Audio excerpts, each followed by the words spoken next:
Assalamualaikum warahmatullahi wabarakatuh.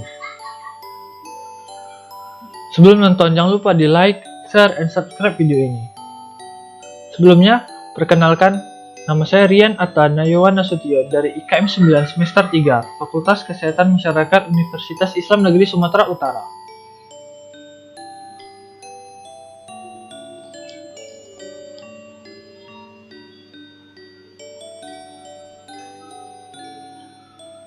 Dalam video ini kita akan membahas tentang diabetes mellitus atau disingkat dengan DM dalam kajian 5W+1H.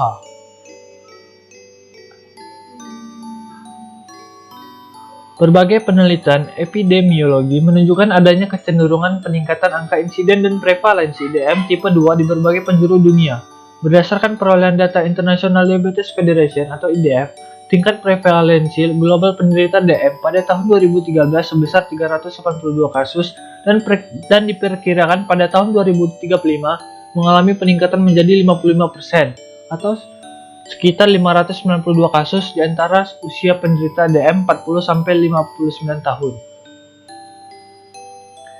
Tingginya angka tersebut menjadi Indonesia peringkat keempat jumlah pasien DM terbanyak di dunia setelah Amerika Serikat, India, dan Cina. World Health Organization atau WHO memprediksi adanya peningkatan jumlah diabetes yang cukup besar dari 8,4 juta jiwa pada tahun 2000 menjadi sekitar 21,3 juta jiwa pada tahun 2030 dan pertumbuhan sebesar 152%.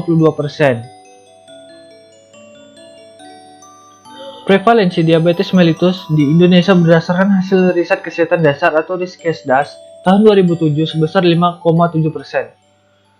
Riskesdas juga melaporkan bahwa penderita diabetes mellitus di Provinsi Riau berada di urutan nomor 3 tertinggi di Indonesia. Prevalensi DM tertinggi di Kalimantan Barat dan Maluku Utara yaitu 11,1%. Kemudian Riau sekitar 10,4%, sedangkan prevalensi terkecil terdapat di Provinsi Papua sekitar 1,7%. Menunjukkan penelitian dari Riskesdas, dari 5,7% total penderita diabetes di Indonesia, sekitar 4,1% kategori diabetes mellitus tidak terdiagnosis, dan 1,6% diabetes mellitus. Jumlah kasus DM yang ditemukan di Provinsi Jawa Tengah tahun 2013 banyak 209.319 kasus, terdiri atas pasien DM yang tidak tergantung insulin sebanyak 183.172 jiwa dan pasien yang tergantung insulin sebanyak 26.147 jiwa. Menurut Profil Kesehatan Surakarta tahun 2014, jumlah penderita diabetes mellitus sebanyak 6.105 per 100.000 penduduk. Meningkat signifikan pada tahun 2015 menjadi 8.684 per 100.000 penduduk.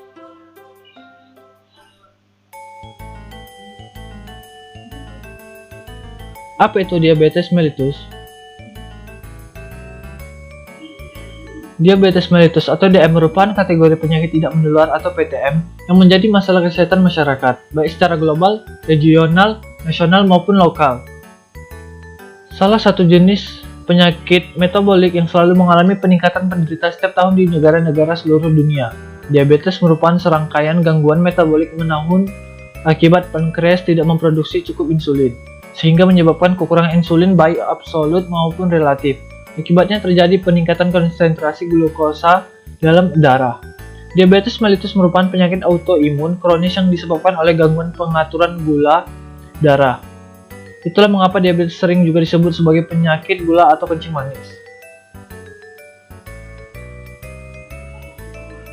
Tipe-tipe diabetes. Yang pertama diabetes tipe kedua itu diabetes tipe 2. Yang ketiga diabetes gestasional. Yang keempat diabetes insipidus.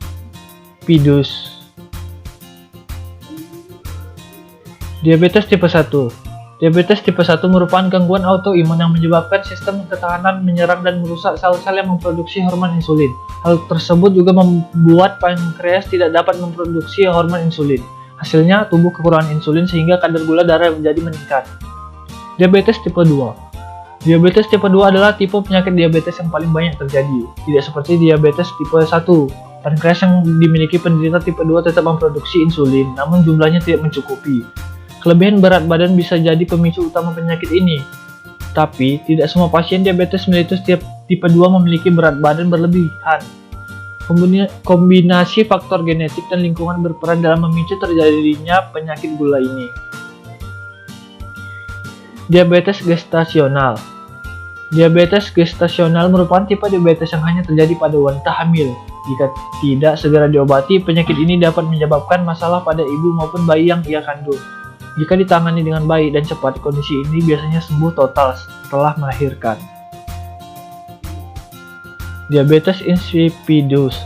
Diabetes insipidus adalah kondisi yang disebabkan oleh ketidakmampuan ginjal untuk menyimpan air. Jenis diabetes ini termasuk jarang dialami. Penyakit ini biasanya diakibatkan oleh sindrom genetik, infeksi, operasi, efek samping obat-obatan, atau kekurangan gizi.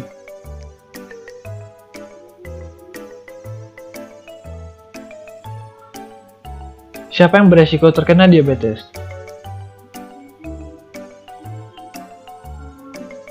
Penyakit diabetes dapat diturunkan dalam keluarga, terutama dari keluarga inti yang mencakup ayah dan ibu.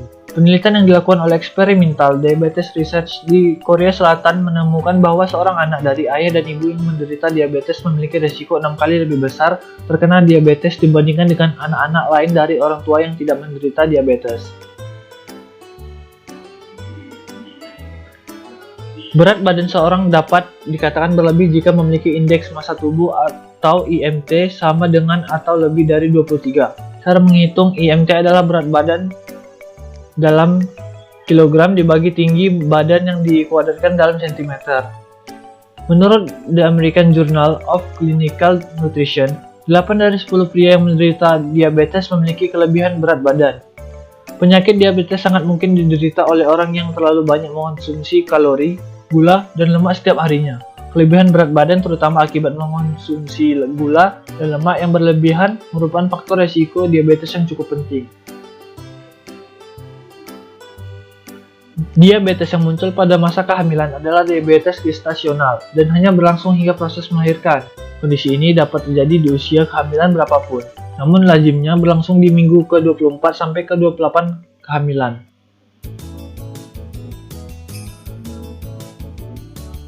Kondisi kadar gula darah di antara normal dan diabetes disebut dengan prediabetes. Hingga saat ini, cara untuk mendeteksi seseorang terkena prediabetes atau tidak adalah hanya dengan memeriksa kadar gula darahnya secara rutin. Berdasarkan jurnal The Lancet, orang dengan prediabetes memiliki resiko tinggi terkena diabetes.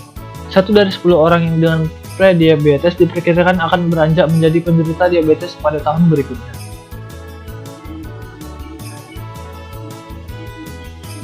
Beberapa masalah kesehatan seperti kadar kolesterol baik atau HDL rendah, kadar lemak darah tinggi, tekanan darah tinggi atau hipertensi, atau ada riwayat penyakit jantung dapat merupakan tanda-tanda diabetes. Oleh karena itu, American Diabetes Association menyarankan agar orang yang kelebihan berat badan dan mengalami salah satu dari tanda-tanda tersebut untuk memeriksa kadar gula darahnya secara rutin. Kadar gula darah yang lebih tinggi dari normal baik pada fase prediabetes maupun diabetes membuat seseorang memiliki resiko terkena penyakit kardiovaskuler yang lebih tinggi.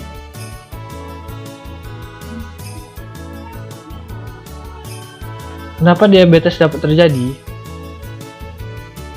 Penyebab diabetes adalah tingginya asupan gula yang menyebabkan kadar gula darah melonjak tinggi. Diabetes juga disebabkan oleh organ pankreas yang tidak berfungsi dengan baik. Ketidakmampuan pankreas dalam menghasilkan insulin atau insulin yang dihasilkan tidak cukup untuk mengubah glukosa menjadi energi membuat glukosa menumpuk dalam darah. Penyebab spesifik diabetes sebenarnya berbeda-beda, tergantung pada masing-masing tipenya. Diabetes tipe 1. Penyebab diabetes tipe 1 adalah ketidakmampuan pankreas untuk memproduksi cukup insulin, sehingga glukosa di dalam darah tidak dapat masuk ke dalam sel. Gangguan pada pankreas ini diduga karena proses autoimun, yaitu ketika sistem kekebalan tubuh seseorang menyerang sel-sel tubuh yang sehat. Pada diabetes tipe 1, sistem kekebalan tubuh tersebut menyerang dan merusak sel beta pada pankreas, sehingga tidak dapat memproduksi cukup insulin.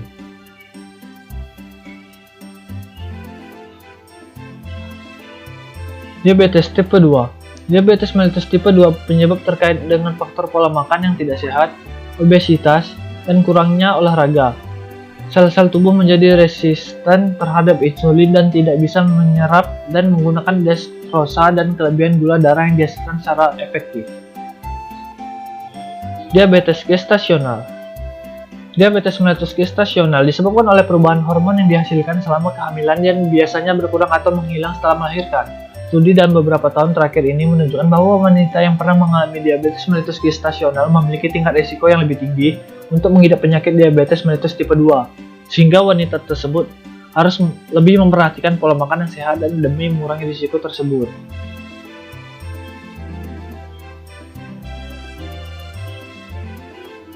Di mana saja organ tubuh yang dapat terdampak diabetes? Yang pertama ada mata.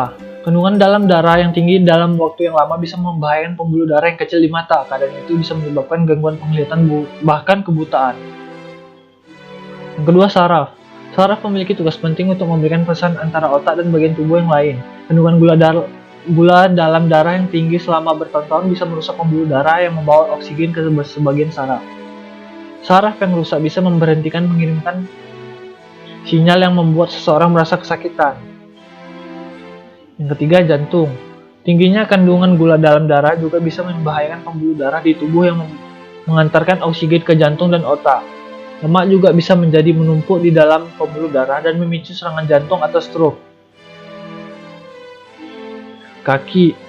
Kaki bisa dipengaruhi diabetes karena kerusakan saraf. Misalnya, ketika saraf tidak lagi memberikan sinyal rasa sakit, orang itu jadi tidak mengetahui bagian kakinya yang sakit. Kemudian sirkulasi darah yang buruk akibat diabetes juga bisa menyebabkan nyeri atau infeksi pada kaki sulit sembuh. Ini bisa berbahaya bagi bagian kaki yang nyeri atau terluka. Ginjal. Ginjal bertugas menyaring zat sisa dan cairan yang berlebihan di tubuh. Di dalam ginjal ada banyak sekali pembuluh darah kecil. Lama-kelamaan, kondisi gula darah yang tinggi bisa menyebabkan pembuluh darah menyempit dan tersumbat. Jika ginjal mendapatkan sebagian sedikit asupan darah, maka zat sisa dan cairan berlebih di tubuh juga tidak dikeluarkan secara maksimal dan menumpuk di tubuh.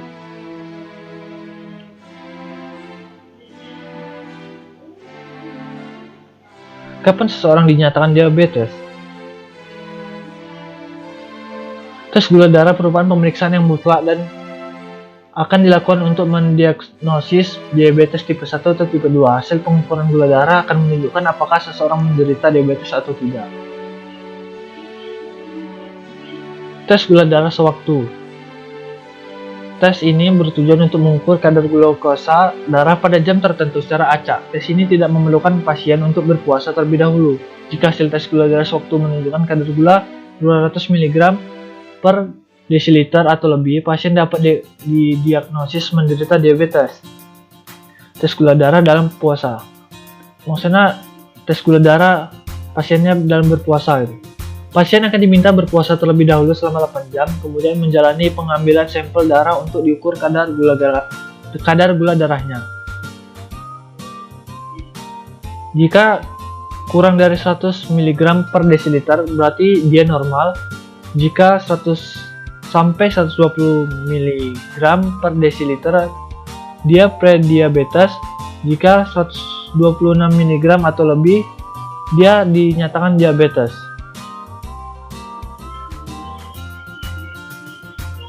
Tes toleransi glukosa. Tes ini dilakukan dengan meminta pasien untuk berpuasa selama semalam terlebih dahulu. Pasien kemudian akan menjalani pengukuran tes gula darah puasa. Setelah tes tersebut dilakukan, pasien akan diminta meminum larutan gula khusus. Kemudian sampel gula darah akan diambil kembali setelah 2 jam minum larutan gula. Jika kurang dari 140 mg per desiliter berarti dia normal. Jika 140 sampai 169 mg per desiliter berarti dia prediabetes. Jika lebih dari 200 mg per desiliter berarti dia diabetes. Tes HbA1c. Tes ini bertujuan untuk mengukur kadar glukosa rata-rata pasien selama 2-3 bulan ke belakang. Tes ini akan mengukur kadar gula darah yang terikat pada hemoglobin, yaitu protein yang berfungsi membawa oksigen dalam darah.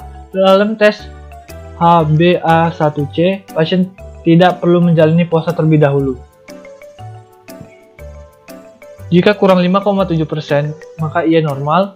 Jika 5,7 sampai 6,4%, berarti dia prediabetes. Jika lebih 6,5%, berarti dia diabetes.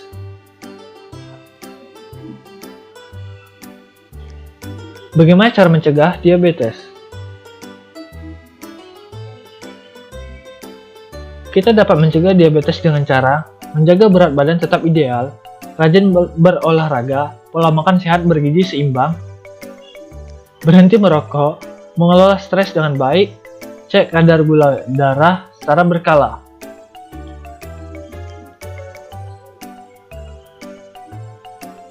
Fakta dan mitos mengenai diabetes. Mitos, diabetes bukan penyakit mematikan. Faktanya, salah. Diabetes adalah salah satu penyakit yang mengakibatkan kematian di seluruh dunia, bersaing dengan HIV atau AIDS sebagai penyebab kematian. Penyakit ini membunuh lebih dari 4 juta orang setiap tahun. Setiap 7 detik, satu orang meninggal dunia akibat penyakit yang berhubungan dengan diabetes. Mitos. Diabetes diturunkan menyilang dari ibu ke anak lelakinya atau dari ayah ke anak perempuannya. Faktanya, punya riwayat keluarga menderita diabetes memang menaikkan risiko diabetes, tetapi punya golongan darah yang sama dengan ayah belum tentu membuat Anda otomatis terkena diabetes. Demikian juga, diabetes yang ditularkan secara menyilang hanya mitos. Terkena diabetes atau tidak itu tergantung pola makan dan gaya hidup. Kalau gaya hidup yang diikuti sehat, risiko diabetes dapat dihindari. Mitos, diabetes hanya dapat diderita oleh orang yang sudah berumur. Faktanya, diabetes tidak hanya dialami oleh orang yang sudah berusia lanjut. Remaja atau anak muda juga bisa memiliki diabetes. Bahkan penelitian menunjukkan bahwa diabetes yang terjadi di usia remaja justru lebih berbahaya. Diabetes pada remaja terjadi kemungkinan disebabkan oleh gaya hidup dan masalah kesehatan. Faktor seperti genetik bisa meningkatkan risiko remaja mengidap diabetes. Tetapi, banyak gaya hidup tidak sehat yang menjadi masalah utama penyebab anak muda akhirnya memiliki diabetes.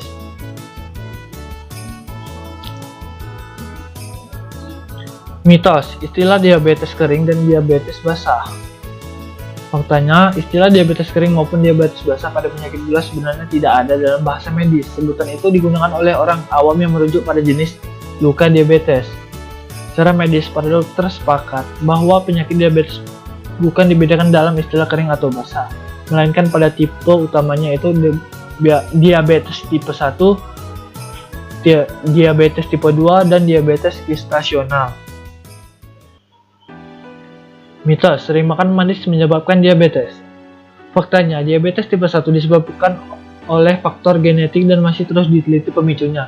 Sedangkan diabetes tipe 2 disebabkan faktor genetik yang dipicu gaya hidup tidak sehat. Diabetes tipe 1 disebabkan oleh kerusakan sel-sel di pankreas yang memproduksi insulin yang tidak berhubungan dengan konsumsi gula. Diet tinggi kalori, baik dari gula atau dari lemak, dapat meningkatkan berat badan yang pada akhirnya meningkatkan risiko terkena diabetes tipe 2. Mitos, diabetes pada ibu hamil tak perlu dianggap serius karena akan menghilang begitu melahirkan. Faktanya, pada 50-70% ibu hamil yang memiliki diabetes saat mengandung, dia beresiko menderita diabetes tipe 2 dalam waktu 5-10 tahun setelah melahirkan. Jika diabetes dibiarkan tanpa pengobatan, anak-anak yang lahir dari ibu yang menderita diabetes selama hamil beresiko menderita diabetes tipe 2 di usia dewasa. Diabetes gestasional harus mendapat perhatian serius dan pengobatan. Mitos, penggunaan insulin saat hamil dapat memberi dampak buruk bagi bayi. Faktanya, insulin tidak memberi dampak buruk pada bayi, malah kadar gula yang tinggi bisa memberikan dampak buruk pada bayi. Hanya sedikit sekali insulin yang memasuki plasenta atau dibandingkan tablet oral, sehingga aman digunakan untuk mengendalikan kadar glukosa dalam darah selama kehamilan karena pola makan dan olahraga saja tidak cukup. Sekian video dari saya, lebih dan kurangnya saya mohon maaf dan kepada Allah saya mohon ampun. Assalamualaikum warahmatullahi wabarakatuh.